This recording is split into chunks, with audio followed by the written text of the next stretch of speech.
नमस्कार दोस्तों, इस वीडियो में आपका हार्दिक स्वागत है। दोस्तों, एक नई सूचना जानकारी ये है कि यूरोप के जितने भी देश हैं, जो यूरोपीय कमीशन है, यूनियन है, यूरोपीय यूनियन, उसने ये तय किया है कि सन 2024 से माइग्रेंट पे जो नीति है उसमें वो भारी फेरबदल कर रहे हैं। अब तक ये था कि माइग्रेंट यूरोप में कहीं से भी जो अप्रवासी हैं वो कहीं से भी घुस जाते थे और यूरोप उनको शरण देता रहा है। और यूरोप में आपको पता ही है कि लाखों शरणार्थी पूरी दुनिया से शरण लिए हुए हैं और ये यूरोप के लिए बहुत भारी मुसीबत बन चुके हैं। तो यूरोपीय यूनियन ने यह तय किया है कि इन पर प्रतिबंध लगाया जाए और हर देश को ये अधिकार दिया गया है कि वे अपने स्तर पर इस बात का निर्णय करें कि उन्हें अपने देश में शरणार्थी रखने हैं या नहीं रखने। इसके अलावा एक चूंकि यूरोप में सारे देशों में वीज़ा फ्री है, तो कोई भी नागरिक एक बार यूरोप में एंटर होकर किसी भी देश में जा सकता है वीज़ा लेने के बाद। लेकिन अब ये प्रावधान शरणार्थियों पर काफ़ी मुश्किल होगा, ये इतना आसान नहीं होगा। आपको पता ही है कि इटली में जो प्राइम मिनिस्टर अभी चुनी गई है, मेलोनी, उन्होंने साफ घोषणा कर दी है कि वहाँ पर इस्लाम की कोई जगह नहीं है। इससे पहले हॉलैंड में जो चुनाव हुए, जो प्राइम मिनिस्टर जीते वहाँ पर, उन्होंने भी कुछ ऐसी बात करी थी कि यहाँ पर जो है वो कट्टरपंथियों के लिए और बुर्का पर, इन सब चीज़ों के लिए वहाँ पर कोई स्थान नहीं है। इसी तरह फ्रांस ने पार्लियामेंट में एक कानून पास किया है, वो भी शरणार्थियों से रिलेटेड है कि शरणार्थी अब वहाँ आसानी से प्रवेश नहीं कर पाएंगे और जो गैर कानूनी तरीके से आ गए हैं उनको बाहर निकाला जाएगा वहाँ पर। दोस्तों, ये जो ज़्यादातर शरणार्थी हैं ये सब मुसलमान हैं और ये सब पाकिस्तान से या इधर सीरिया, यमन, इधर जहाँ युद्ध हो रहे हैं, जहाँ आपस में लड़ रहे हैं, ये वहाँ के हैं और वहाँ से निकाले हुए हैं और भागे हुए लोग हैं वहाँ से। तो शुरू में तो आपको बताइए कि यूरोप के देशों ने शरणार्थियों को मानवाधिकारों के नाते, इंसानियत के नाते गले लगाया, लेकिन अब वो उनका गला काटने पे लगे हुए हैं। तो ये शरणार्थियों को जिन्होंने आसरा दिया था यूरोपियन देशों ने, वे उनके अब गले की हड्डी बन गए हैं और हालत ये हो गई है कि पूरे यूरोपियन देश इस समस्या से, ये जो उन्होंने भलाई करी, इससे इतना तंग आ चुके हैं, परेशान हो चुके हैं कि वो पूरे गले तक आज ही आ चुके हैं इस समस्या से लेकर। तो यही वजह यह है कि ये इन देशों ने अलग अलग भी तय किया है और यूरोपियन यूनियन ने भी एक साथ मिलकर तय किया है कि ये जो शरणार्थी हैं, ख़ास तौर से जो मुसलमान हैं, शरणार्थियों में सभी शरणार्थी हैं लेकिन उनमें ज़्यादातर संख्या मुसलमानों की है जो इन देशों से गए हुए हैं, तो उनके खिलाफ अब ये कार्रवाई की जा रही है। तो ये दोस्तों, ये कोई नई बात नहीं है। इससे पहले इंग्लैंड में आपको बताइए, मैंने एक वीडियो में इस बात का जिक्र किया था कि पाकिस्तान से जो लोग शरणार्थी बनकर इंग्लैंड जाते हैं, वहाँ वे जाकर पहले शरण ले लेते हैं, उसके बाद वहाँ पर वो कोई काम धाम नहीं करते और आराम से, चूँकि जब उनको वहाँ पर शरणार्थी के तौर पर यह नागरिकता मिल जाती है बतौर शरणार्थी उनको ब्रिटेन की, तो चूँकि ब्रिटेन की सरकार अच्छा खासा बेरोजगारी भत्ता देती है, वो उस कंट्री के हिसाब से चूँकि पौंड में मिलता है वो भत्ता, तो वो काफ़ी अधिक होता है। तो वो लोग कोई काम धंधा नहीं करते और पूरा जीवन बेरोजगार रहते हैं और सरकार जो भत्ता देती है उसी पर आश्रित रहते हैं। यहाँ तक कि केस हुए हैं कि सरकार ने जो माइग्रेंट आए थे, जो वहाँ पर रह रहे थे, उनसे वापस जाने के लिए भी उनको अच्छी खासी रकम दी कि आप अपने कंट्री वापस चले जाएं। वे वापस पाकिस्तान लौट गए। मज़ेदार बात यह कि ब्रिटेन सरकार से पैसा लेकर वापस लौट गए और शरणार्थी बन के फिर वापस घुस गए। ये देखिए, ये हालत है।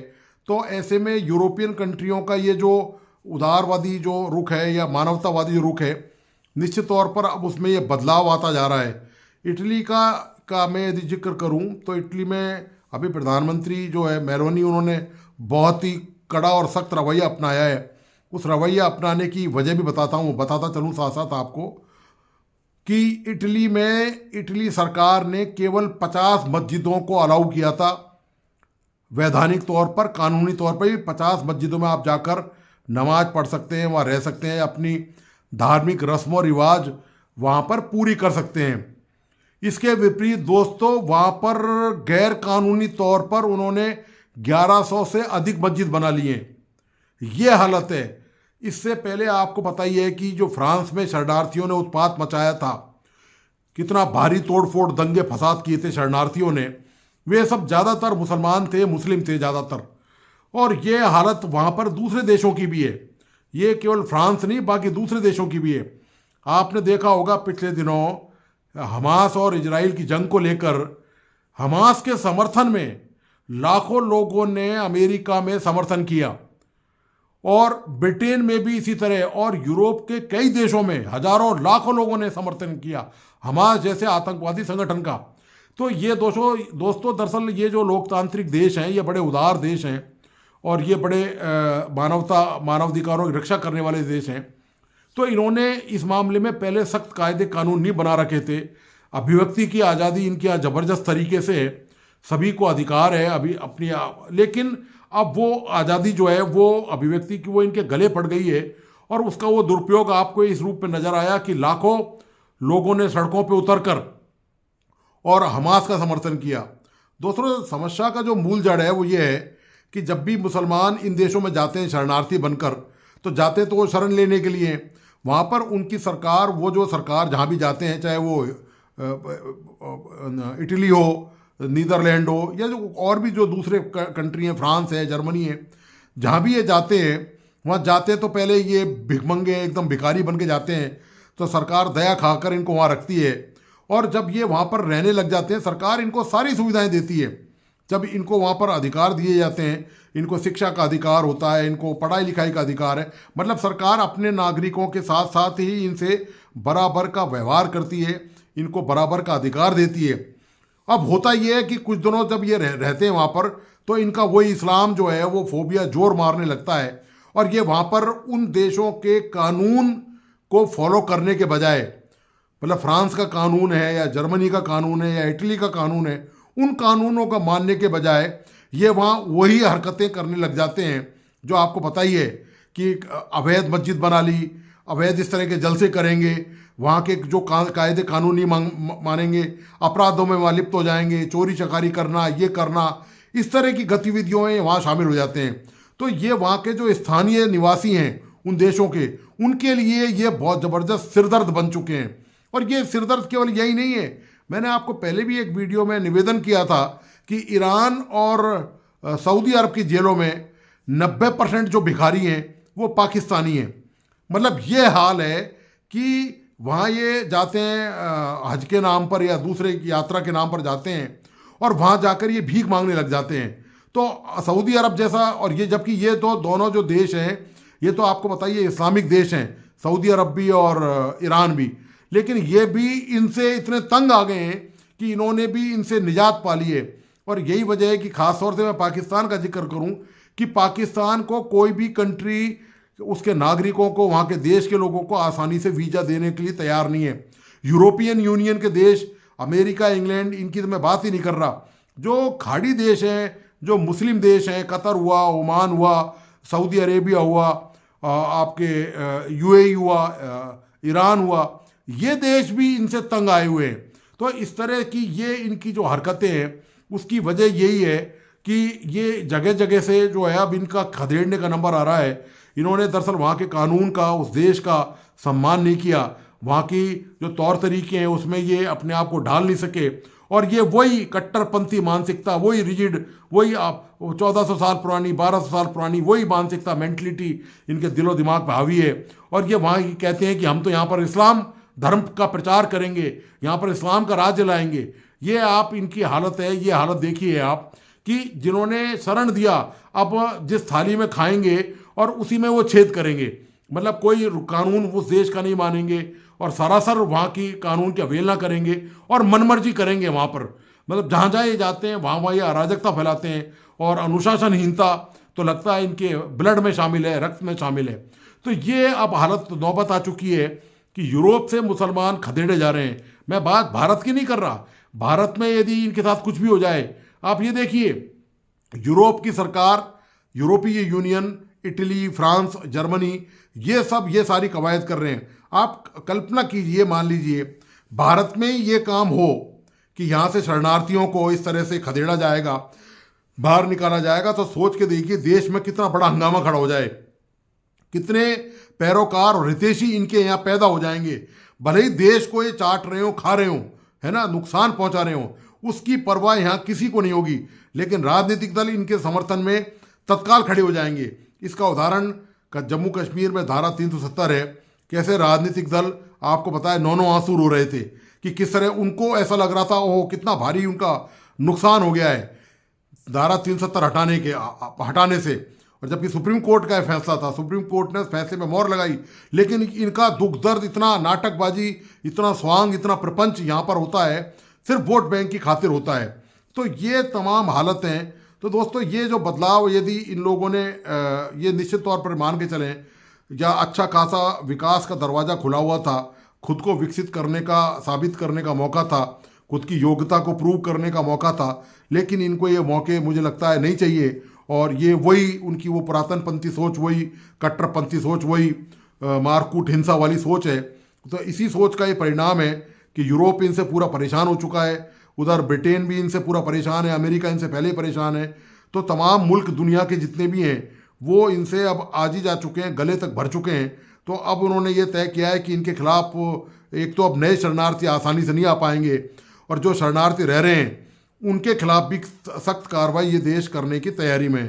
तो मैं आपको इस पूरे मामले पर, जो इस्लाम के जो एक विशेषज्ञ हैं इन मामले में, जो तमाम हालात को देखते हैं, जो दक्षिण एशिया के मामले के विशेषज्ञ हैं, वो मोमडन हैं, और उन्होंने इस पर क्या नज़रिया पेश किया है, क्या प्रकाश उन्होंने डाला है, वो वीडियो मैं आपको दिखाता हूँ। आप इस मेरे वीडियो के बाद उनका वीडियो ज़रूर देखें और अंत तक देखें। वो आपको पूरी समस्या की जड़ बताएंगे, और वो स्पेशलिस्ट हैं इस मामले के, वो विषय के विशेषज्ञ हैं। तो वो आप पूरा वीडियो देखिए। और दोस्तों, इस वीडियो को आप ज़रूर प्लीज़ लाइक, सब्सक्राइब करना और बेल आइकॉन का बटन दबाना नहीं भूलें। धन्यवाद, नमस्कार। मिस्टर जॉर्जिया मेलोनी की एक पुरानी वीडियो सामने आई है जिसमें उन्होंने कहा है कि इस्लाम की यूरोप में कोई गुंजाइश नहीं है। और दूसरा उन्होंने कहा कि जो इस्लामिक कल्चर है वो कंपैटिबल नहीं है यूरोपियन सिविलाइजेशन के साथ था।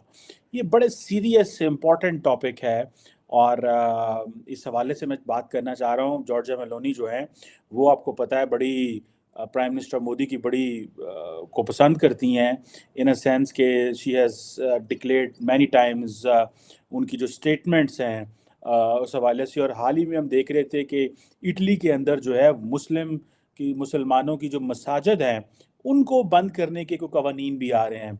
और कहा जा रहा है कि इवन के इटालियन अपोजिशन भी ये कह रही है कि ये एक अनएक्सेप्टेबल डिस्क्रिमिनेशन है जो कि जॉर्जिया मेलोनी की जो फार राइट पार्टी है वो कर रही है। जॉर्जिया मेलोनी जो है she is very conservative right wing political party और को रिप्रेजेंट कर रही हैं। और हाल ही में G20 में वो आई थी इंडिया, फिर अभी प्राइम मिनिस्टर मोदी से उनकी मुलाकात हुई वहाँ पे दुबई में, तो उनकी सेल्फियों के बड़ा चर्चा था और बड़ा सुनने में आ रहा है कि सोशल मीडिया टॉप ट्रेंड जो था वो इस हवाले से रहा। अब ये जो क्वेश्चन है कि जॉर्जिया मेलोनी ये जो बातें कर रही हैं कि जी हम शरिया लॉ जो है उसको इम्प्लीमेंट नहीं करने देंगे। मैं समझता हूँ कि as a Democrat, as an Italian, as a European, they have absolute right to say and ask whatever they are saying. और दूसरा ये है कि इसमें मुसलमानों को भी इन चीज़ों को समझने की ज़रूरत है कि जब जिन नए इलाकों के अंदर वो गए हैं और वहाँ पे जाके उनको सिटीजनशिप दी गई है, उनको इक्वल ट्रीट किया गया है, वहाँ पे आप जाके अपनी मर्जी का जो मज़हब है इस्लाम थोपने की कोशिश ना करें। उनकी सिविलाइजेशन और उनके कल्चर, उनकी वैल्यूज़ को अडॉप्ट करने की कोशिश करें, ना कि इस तरह के हालात पैदा कर दें कि यूरोपियन तो कड्डन तो तैयार हो जाए। ठीक है जी। खैर जॉर्जिया मेलोनी ने तो सऊदी अरब को भी क्रिटिसाइज किया। आपको देखें, हम देख रहे थे डेनमार्क के अंदर मल्टीकल्चरलिज्म जो है दैट इज़ इन डेंजर।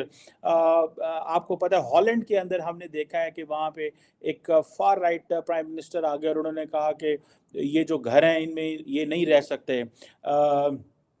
ये चीज़ें इम्पोर्टेंट हैं। और दूसरा, क्योंकि जॉर्जिया मेलोनी के पास जो इन्फॉर्मेशन है वो ये है कि एक वक़्त था कि सऊदी अरब पूरी दुनिया में इस्लामिक प्रोजेक्ट्स को स्पॉन्सर करता था, सपोर्ट करता था। और इस हवाले से उन्होंने ये बात भी की कि जो इस्लामिक कल्चर सेंटर जो हैं, वो सऊदी अरेबिया स्पॉन्सर करता है। और इस हवाले से उन्होंने सऊदी अरब के जो स्ट्रिक्ट शरिया लॉ है उसको बड़ा क्रिटिसाइज़ किया। और डेथ पेनल्टी के हवाले से, अपोस्टेसी के हवाले से, होमोसेक्सुअलिटी के हवाले से वो कहते हैं नहीं जी, हम इटली में रहते हैं, हम यूरोप में रहते हैं, हमारी वैल्यूज़ डिफरेंट हैं, हमारा अंदाज़ डिफरेंट है, और हम यहाँ पे नहीं। और आपको पता है इनकी जो फार राइट पार्टी है, वो उन्होंने बड़ी तगदो करके हुकूमत में आए हैं। So the story is very serious. इस स्टोरी को वो जो है ना, इट टेल्स के इंटायर यूरोप, एक तो इमिग्रेशन, सीरिया में जंग, इराक में जंग, अफगानिस्तान में जंग, हर जगह ये मसले जो हैं वो पैदा हुए, जिसकी वजह से वहाँ पे लोगों ने जो है वो परेशान हो गए। और उन्होंने कहा यार ये कौन लोग ने जो इधर आ रहे हैं और उनकी ये टेंडेंसीज हैं। हमने फ्रांस में देखा फॉर एग्जांपल, इस तरह की चीज़ें हमने देखी वहाँ पे क्या हुआ। अब सुनने में ये आ रहा था कि जैसे मैंने बताया कि इटली के अंदर इस साल ये आ रहा था जी कि मुस्लिम होली प्लेसेस जो है मसाजिद को बंद किया जाए। और सुनने में आ रहा है कि 1000 के करीब ये मसाजिद जो हैं वो मौजूद हैं। अब इटली की पोजीशन समझी जाए तो कहा जाता है कि इटली में मेरा ख्याल है कि 2.5 मिलियन को 25 लाख के करीब जो मुस्लिम कम्युनिटी है। और ज़ाहिर बात है एट टाइम्स अगर इस तरह की बड़ी कम्युनिटी जो है वो पॉलिटिकल एंगल से देखा जाए तो बहुत दफ़ा वो बहुत सारी अप्रोच भी ले लेते हैं जो कि उस वक्त की रूलिंग पार्टी के लिए ठीक नहीं होता। फॉर एग्जांपल इस वक्त प्रेसिडेंट जो बाइडेन के लिए बड़ी मुश्किल है, जिधर मुसलमानों ने अमेरिका में ये कहा कि बाइडेन की जिम्मेदारी है कि वो इस जंग को बंद कराए, अदरवाइज हम इनको वोट नहीं देंगे। और हम समझते हैं कि ये इनकी जिम्मेदारी। मिस्टर जॉर्जिया मेलोनी जो कि फार राइट एक पॉलिटिकल पार्टी की वजीर आजम है इटली के अंदर, उनकी एक वीडियो इस वक्त चल रही है, वो बड़ी पॉपुलर है। उन्होंने कहा कि जो इस्लाम की यूरोप में कोई गुंजाइश नहीं है। और इटली के अंदर कहा जाता है कि 1200 के करीब बैरिस्टर साहब मसाजिद हैं, जिनमें सिर्फ 50 मसाजिद ऐसी हैं जिनकी अप्रूवल ली गई है। और बाकी जो मसाजिद थी वो लोगों ने खुद ही बनाई हैं, लेकिन डिक्लेयर नहीं किया, लेकिन वो इस्तेमाल हो रही हैं। ज़ाहिर बात है। और दूसरा, आजकल आपको पता है डेनमार्क के अंदर ये एक सवाल जवाब आ रहे हैं, मल्टीकल्चरलिज्म को थ्रेट है। उसके बाद हमने देखा हॉलैंड में एक प्रॉपर प्राइम मिनिस्टर इस इलेक्शन पे गेट वेल्डर्स जीत गए हैं। आप इसको कैसे देखते हैं? आप इतना बड़ा एक इदारा खोल लें मस्जिद को मैं इदारा ही कहूँगा, चूँकि इवेंचुअली वो एक बिजीएस्ट किस्म का स्पॉट बन जाता है उस नेबरहुड में। लोग आते जाते हैं, आप वहाँ इबादत गुजारते हैं, आप वहाँ पे खताबात करते हैं, ये सारी चीज़ें। तो आप इस तरह का एक सेंटर खोल लें बगैर किसी लाइसेंसिंग के, और फिर उसको कोई आपसे पूछे तो आप कहें जी कि ये इस्लाम में इसका हुक्म है और आप हमें नहीं रोक सकते, क्योंकि आप हमें रोक रहे हैं मस्जिद बनाने से, तो आप यानी इस्लाम को अटैक कर रहे हैं। तो फिर वो कहते हैं कि फिर इस इस्लाम की तो इटली में जगह नहीं थी।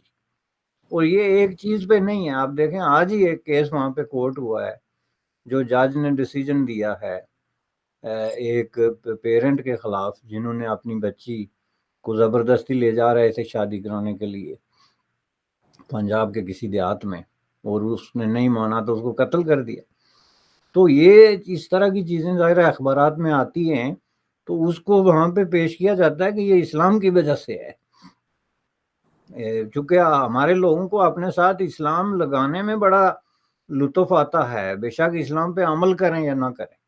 बस ये कौन-सा इस्लाम है कि आप अपनी बच्ची को कत्ल कर दें? ऑब्वियसली हम सब जानते हैं कि इससे इस्लाम का कोई ताल्लुक नहीं, लेकिन वो इस्लाम को इसको एज़ ए प्रोटेक्शन शील्ड इस्तेमाल करेंगे। अपनी जो कंज़र्वेटिज़्म है, जो रुजत पसंदी है, जो कदामत परस्ती है, उसके ऊपर लेबल चस्पा कर देंगे जी ये इस्लाम। तो इस वजह से मैं समझता हूँ कि ये मिनिमम स्टेटमेंट है।